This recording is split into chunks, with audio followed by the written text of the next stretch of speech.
အားလုံးပဲမင်္ဂလာပါ WK ကကြိုဆိုပါရစေကျွန်တော်ကတော့ပြည်စုံကြီးပါ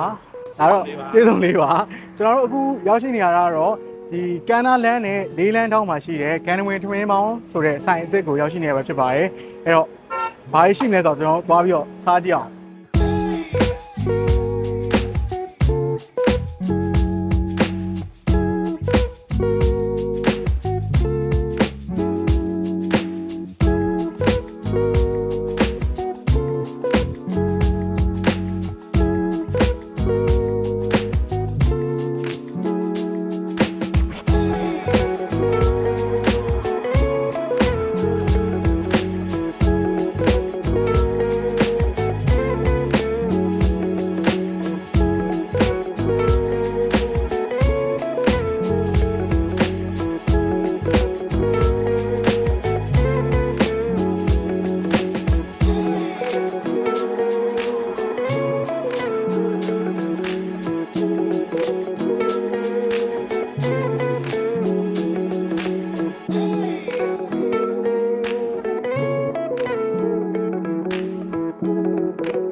ခုကျွန်တော်တို့ရောက်နေရတာတော့ကန်နာလန်းနဲ့လေးလန်းထောင်းမှာရှိတဲ့ကန်နဝင်ထမင်းမောင်းဆိုင်ရောက်နေရပါတော့ဒီဆိုင်ကဖွင့်ထားတာမကြသေးဘူးဒီနေ့ကျမှရန် opening လုပ်တာပေါ့နော်ဒီဆိုင်မှာဆိုရင်အဓိကကတော့သူက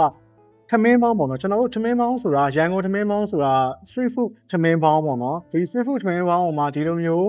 ဟိုဆိုင်နေထားနဲ့ aircon နဲ့အဲ့လိုတတ်ရတန်တန်ရှင်းရှင်းစားလို့ရတဲ့ဒီ concept ကို vibe ကိုသူကဖန်တီးထားတာပေါ့နော်အဲ့တော့ဒီဆိုင်မှာကျွန်တော်တို့ဒီနေ့လာပြီးတော့မြည်စမ်းကြည့်ရဖြစ်ပါတယ်ဒီမှာ menu တွေကြည့်လိုက်မယ်ဆိုရင်သမင်းမောင်းကိုအစုံရတယ်ပေါ့နော်။သူကအဲ့လိုကြက်တွေဝက်တွေတမလားနန်ရိုးနဲ့ရမယ်ပြီးရင်ဒီလိုမျိုးသုံးထပ်သားနဲ့ရမယ်ရိုးရိုးအခောက်ကဲသားကဲနဲ့ရမယ်ကြက်သားနဲ့ရမယ်အဲ့လိုမျိုးပေါ့နော်။သမင်းမောင်းအများကြီးတွေးရတယ်။ဖြစ်လာစုတွေလည်းရ။စုတွေလည်းရတယ်ဗျာကျွန်တော်တို့အဲ့လိုမျိုးတမလားအီတို့တောက်ချင်တယ်ဆိုရင်အဲ့လိုကြက်ချေရောက်ချင်ဆက်တို့တမလားစီချွန်ကြက်ချေရောက်စီချွန်တို့အဲ့လိုချင်းချင်းဆက်ဆက်အဲ့လိုစုတွေလည်းဒီမှာတွေ့ရတယ်ပေါ့နော်။ပြီးတော့နန်ရိုးကြမ်ဆိုင်တို့ဝက်လက်ကြမ်ဆိုင်တို့ဒီလိုစုတွေလည်းယူရှိတယ်ဒီမှာဆိုလဲအကင်တွေလည်းရသေးတယ်နော်အကင်တွေဟင်းပွဲတွေရှိတယ်မှာနန်ရိုးနုကင်တို့ထိုင်းဆိုင်သုံးချက်သားကင်တို့ဝက်နန်ရိုးပေါင်းချက်ကြော်ချက်တကောင်လုံးကိုစီးပြီးတတ်မှာအဲ့မှာဆိုလဲကျွန်တော်အဲ့လိုဘဲကင်တွေချက်ကင်တွေရှယ်အဲ့လိုမျိုးလုပ်ထားရတာရှိတယ်ပေါ့နော်အထွေးစီဆိုလဲဒီမှာအစုံမဲများဒီမှာကျွန်တော်တို့မှာဒင်းချင်းရှိမယ်ပြီးရင်ဒီမှာကျွန်တော်တို့တစ်ဖာတို့နော်တန်ဘူးတို့ဘာတို့ပေါ့နော်ဟာလေးလည်းရှိတယ်ကျွန်တော်တို့စုံတော့စုံတယ်ပေါ့နော်ဒီမှာနောက်ထပ်ကြည့်ကြတာတခုကဆက်လက်ဆိုရင်လည်းကျွန်တော်တို့ခုနမေးကြည့်တာအတုတ်တိုင်းကိုထိုင်းတုတ်မြန်မာတုတ်ပြီးသွားရင်စီချွန်၃မျိုးရတယ်အဲ့တော့မြန်မာအတုတ်စားခြင်းတဲ့လူကလည်းမြန်မာတုတ်စားလို့ရတယ်ထိုင်းစတိုင်ကြိုက်တဲ့ဆိုလည်းထိုင်းစတိုင်စားလို့ရတယ်စီချွန်ကြိုက်တဲ့ဆိုရင်လည်းထုံထုံဆက်ဆက်လေးပေါ့ဒါပေမဲ့ကျွန်တော်တို့ခုနကမေးအရန်ထုံတာဆက်တာဖြစ်မှာဆိုလို့မေးကြည့်တော့တို့ကအဲ့လိုပပလေးပဲပေါ့နော်ဟိုအရန်အစ်စ်ကြီးရောမဟုတ်ပပလေးပဲအဲ့လိုမျိုးလုပ်ထားလို့သိတယ်ဒါတော့မသိဘူးပေါ့နော်အခုဒီနေ့ကတော့မြန်မာပါဇက်နဲ့ကောင်တော့လုပ်ထားတယ်ဒီနေ့ကတော့ကျွန်တော်တို့ဒီအခောက်ပင်သုံးပုံမှာကျွန်တော်တို့ time style ဘက်ကိုမှားထားတယ်ပေါ့နော်ဒါဒီစမ်းချင်းပဲကျွန်တော်ဝေသမင်းပါကျွန်တော်ဝင်ဒီမောင်ဒါဝက်ချိုးချီသမင်းပေါ့နော်ဒါဆိုရင်ဗျာကျွန်တော်ဟိုတရုတ် vlog တွေမှာပဲတမလားအဲ့လိုအတုံးကြီးကိုတို့အမျိုးစားပြတဲ့ဟာတွေပဲမြင်ရတာပေါ့နော်ဒါဒီလိုမျိုးရတာကြောင့်နည်းနည်းရှားတယ်ဆိုင်ကြီးတွေရလို့ဟိုတယ်ဆိုင်တွေဘာလောက်မှလည်းတွေ့ရတာပေါ့ဒီအရင်ကိုလည်းတမုံထိုးကြဒီလိုမျိုးလေးလုပ်ပြီးသားအာလာတင်ပြီးဟိုကျွန်တော်အဲ့လိုပေါ်ရီကိုလုံးဝမလောင်းလိုက်ပဲနဲ့ဟိုလိုတလောက်ထည့်လို့ရအောင်ဒီလိုပေးထားတာအဆင်ပြေတယ်ပေါ့နော်ဥပမာတချို့ကျတော့ဗျာအရေးရွှဲရွှဲမစားချင်ဘူးဆိုရင်နည်းနည်းပဲထည့်မယ်ဗျာဟိုတချို့ကျတော့လည်းအရေးရွှဲရွှဲစားချင်အပုံလုံးထည့်လို့ရတာပေါ့ကျွန်တော်တို့အရေးရွှဲရွှဲစားတာဖြစ်တဲ့အတွက်ဒီလောက်တော့ကျွန်တော်လောင်းလိုက်တယ်ပေါ့နော်ကျွန်တော်အရေးအားကြတော့ဟိုဟာပင်းငံမြာကြီးပုံစံပေါ့နော်ဒီဝက်သားဟင်းတွေပါတယ်သူတို့အဲ့လိုချက်တဲ့အနှစ်ဘက်ကိုသွားတယ်သူကကြတော့ကျွန်တော်တို့ခမင်းပေါင်းတွေရန်ကုန်ခမင်းပေါင်းတွေမှာဟိုလုတ်တဲ့ခေါ်ရည်ပေါ့နော်ခေါ်ရည်အရေးဟုတ်တယ်အဲ့တော့မှကြံဆိုင်ဘက်လေးမြင်နေရတယ်ဗျနော်ကြံဆိုင်ဘက်လေးမြင်နေရတယ်ဒီမှာအရွက်တွေဆိုလဲမပဲသီးတွေရောကမလာမုံလာဦးတွေရောဘော်ဘီတုတ်တွေရောပုံပါတယ်ပေါ့နော်ပြီးအသားဆိုလို့ရှိရင်လည်းတော်တို့ဟိုဝက်သားလုံးပါတယ်ပြီးလို့ရှိရင်ဝက်ဟူချောင်းပါတယ်အခောက်ကင်ပါတယ်ပြီးရင်ဝက်ခုတ်သားပေါ့နော်ကိုဒီကချက်သားနဲ့စားမယ်ဆိုတော့ဒါချက်သားနဲ့မှာပေးထားတာပေါ့နော်ဒီမှာချက်သားဆိုလဲဒီလိုမျိုးရိုးရိုးဟိုချက်ကိုညှင်ထားတဲ့ဟာပါတယ်ဗျဒီမှာချက်ကိုကြော်ထားတာပါတယ်ချက်သားလုံးပါတယ်ချက်ဥချောင်းပါတယ်သူလည်း၄မျိုးပဲပေါ့နော်အရန်တော့ဟိုနူးပြဲနေတဲ့နောက်ကြည့်တော့မဟုတ်ဘူးဒါပေမဲ့နူးတော့နူးတယ်အရန်နူးပြဲနေတဲ့ပုံစံတော့မဟုတ်ဘူးပေါ့နော်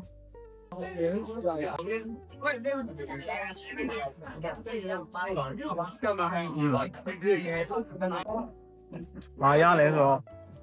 ဒီတရုတ်ဝတ်သားဟင်းချက်တဲ့ဟိုအနမ်းနေတိုင်းပဲနည်းနည်းပွင့်တို့ဘာလို့နဲ့ပေါ့နော်ဒီပဲငယ်များကြီးနည်းနည်းပွင့်အဲ့အနမ်းပေါ့နော်အနမ်းမွေးတယ်ပြီးတော့အသားကလည်းဗျာကျွန်တော်ဟိုကြိုက်တဲ့သုံးတက်သားလေးဆိုတချို့ဆိုင်နေဆိုရင်အဲ့လိုဟိုအရန်နူးပြီးတော့ဗျာနူးတာတော့အရန်နူးတယ်ဒါပေမဲ့ဤတယ်စားလိုက်ရင်သုံးတက်သားကလေအဲ့လိုဤတဲ့အရသာမရသူကကြတော့အရန်ကြီးတော့အဲ့လိုမျိုးမနူးဘူးဒါပေမဲ့သူ့ဟာလေးကပြေလေးပေါ့နော်အဲ့လိုမျိုး ဆွဲလို့ရ ဆွဲလို့ရတယ်ပုံမှန်လေးပဲရိုင်းနူးပြဲနေရတာမဟုတ်ဘူးကောင်းပါလေရအောင်ကောင်း တော့ဒီပုံစံကတော့ကိုရီရောနော်ကိုရီကတော့ကျွန်တော်ဒီမှာစားနေမျိုးတော့ကိုရီဆွဲလေးနဲ့ပေါ့နော်စားလို့ကောင်းလို့ဖြစ်တယ်နော်အဲကြောင့်ဘာလို့လဲလုံးဟာဒီပါမယ် သူကအယောင်စိမ်းရနော်နည်းနည်းအဲ့လိုဝါဝင်းနဲ့ပဲလေကွာတယ်နော်နည်းနည်း ဝါလေးပဲရတယ် ဟိုကြံဆိုင်ရဲ့ဟိုလည်းကြောင်းလည်းပါတယ်ကြံဆိုင်ထဲတဲ့ဟော ဟုတ်တယ်လည်းဆောင်းတယ်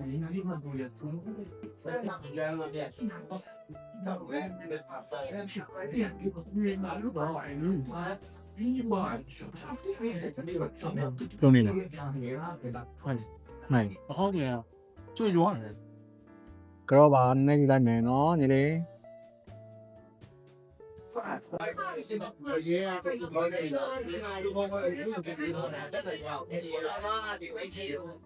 နည်းနည်းလေးဟိုမမွားလေးပေါ့နော်မမွားလေးအရင်ဟိုတချို့အခောက်တွေကြောက်လဲအရင်ဟိုကျွတ်တဲ့ဘက်တွေပါကွာတော့အဲ့လိုမျိုးမမွားအရင်မကျွတ်တဲ့ဘက်လေးပေါ့ဒီတော့ဟာနည်းနည်းလေးကြည့်မယ်ပေါ့နော်ဒီနေ့ကကျွန်တော်ဟိုစေးဖို့စားနေတဲ့ထမင်းမောင်းနေထန်နေလေးကွဲထွက်တယ်သူ့မှာအဲ့ကြမ်ဆိုင်နဲ့တင်းတယ်ပြီးရင်ဂျင်းပါမပါတော့မသိဘူးမသေးကြဘူးနော်ဒါပေမဲ့ဂျင်းနဲ့လို့အဲ့လိုမျိုးလေးရတယ်ကြမ်ဆိုင်နဲ့ဂျင်းနဲ့အဲ့လိုမျိုး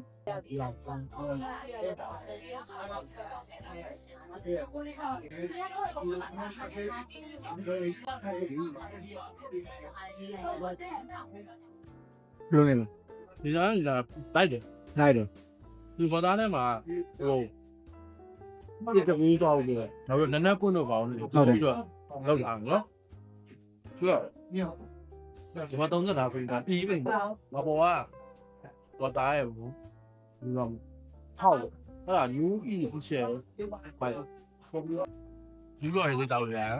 တာရှင်းပြောရတာမင်းတော့သိခွာနော် ဒါတော့အရင်တို့ကြောင့်ကိုသူရအောင်ကြည့်ပါဦး ဒါမလို့လောက်တာ ဒီကတော့ ဟုတ်လားပဲ တက်ခွာကြော်ရေပေါ့နော်ရင်းလေးတောက်ကြည့်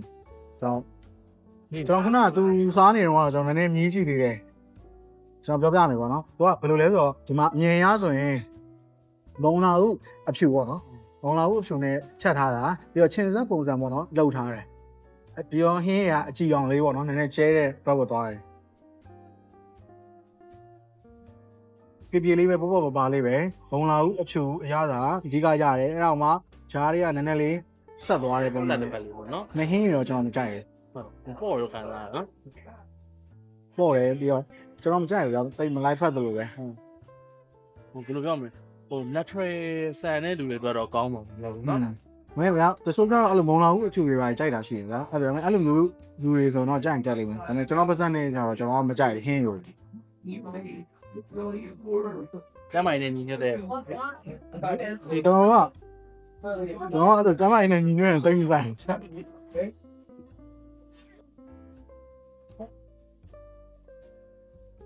ဟုတ်ကဲ့နဲ့ဆိုင်ရင်နာအဲ့ဝက်ခုတ်သားဆိုရဲဒီဝက်သားကိုကြော်ရတဲ့ဟာလေးကိုပို့ပြီးတော့ကြိုက်တယ်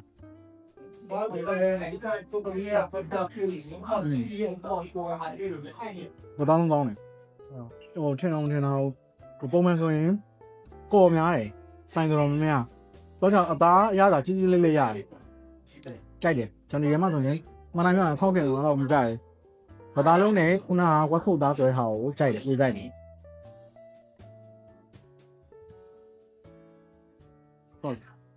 ဝတ်သားရရတော့ဒီကရမဟုတ်နော်တော့ဒီငါကိုဒေးသားရဲ့我东西出来， မကြောရင် 我东西打我好，你还没包看呢， ဟိုဒီသမင်းအနှစ်နဲ့အရင်နဲ့မဟုတ်ဘဲနဲ့ तू ကသမင်းမ 你往那了， အနှစ်နဲ့ 你在 ပေါ်ရင်နဲ့စားရတော့ तू ကြိုက်နေစမ်းကြံပဲပေါ့နော် 好的， အေးပြေသွားတာပေါ့သမဂျမ်ဆိုင်ရဲ့ပေါ်ရင်အနှစ်နဲ့ဆိုတော့ 拉的，两百， အားကြည့်မယ်ဒီလိုမျိုးချက်သွန်ခင်းကျင်ဒီတစ်ခါလေးပါမှာပြေးစုံမယ်လို့ထင်တယ်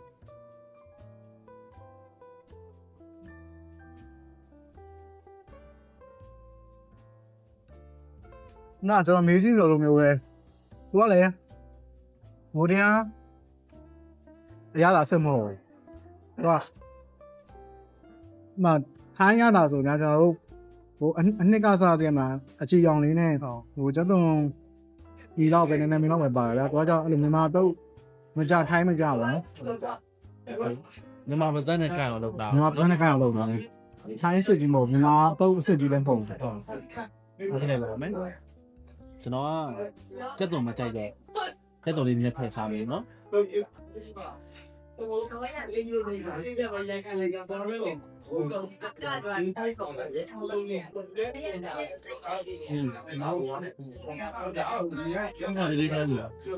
အရာနာတော့အဲ့တော့ဝိုင်းစီလိုက်ပါတော့နော်ပြီးတော့ညီမပစံနဲ့ကန်လို့ငါလို့တော့ပါအရာနာကြီးကလည်းဆက်တယ်လို့ သူကဟိုထိုင်း sauce နဲ့သုံးတဲ့ပုံစံမျိုးမဟုတ်ဘူးထိုင်းရတာဆက်ဆက်မဟုတ်ဘူးလို့မြန်မာပစံနဲ့ကိုက်အောင်လုပ်ထားတာပေါ့ပဲမုံဝင်ထည့်တာတော့ပဲရှိတာပုံစံဒါပေမဲ့ထမင်းနဲ့လိုက်လောက်တယ်ကျွန်တော်ထင်တာလေဒီထမင်းနဲ့လိုက်လောက်တယ်စားရင်ထမင်းနဲ့ဆွဲ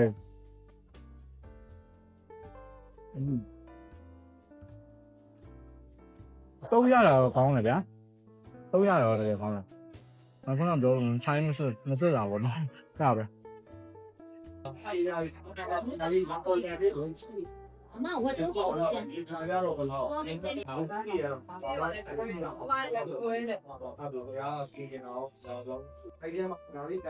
ြိုက်ဆုံးညာကိုနောက်ဆုံးမှထားလိုက်ရှိရောအဲ့ဒါစာပဲကြီးထုတ်လိုက် ညီလေးအဲ့လိုပဲလား ဟုတ်တယ်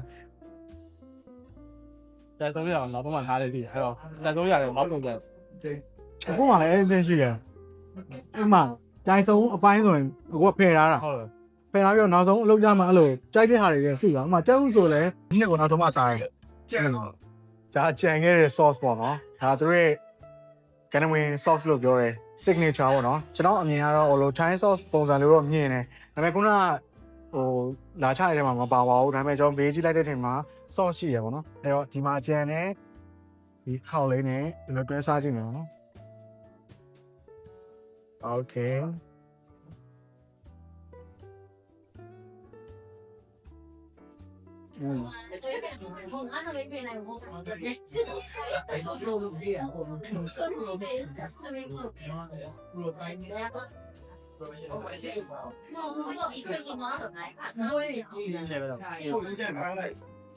Trên đây ra là nó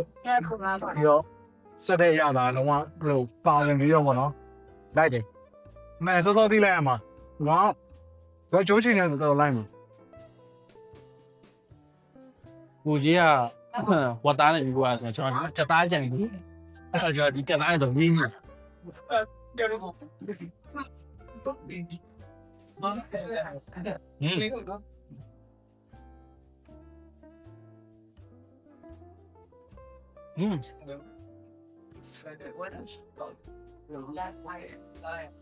ောင်းလေဒါလုံးဝမိုက်တယ်အကျော်နဲ့ဆိုင်တော့ကောင်းတယ်နိုင်တခုညငါတို့ထစားလိုက်အောင်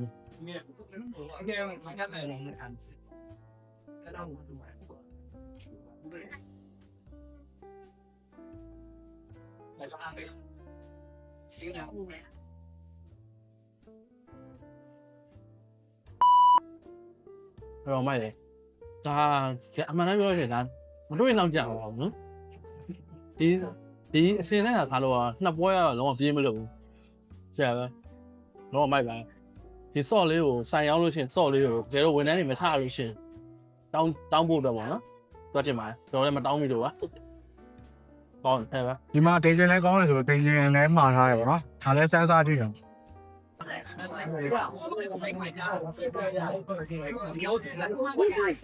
以前要那前面不嘛？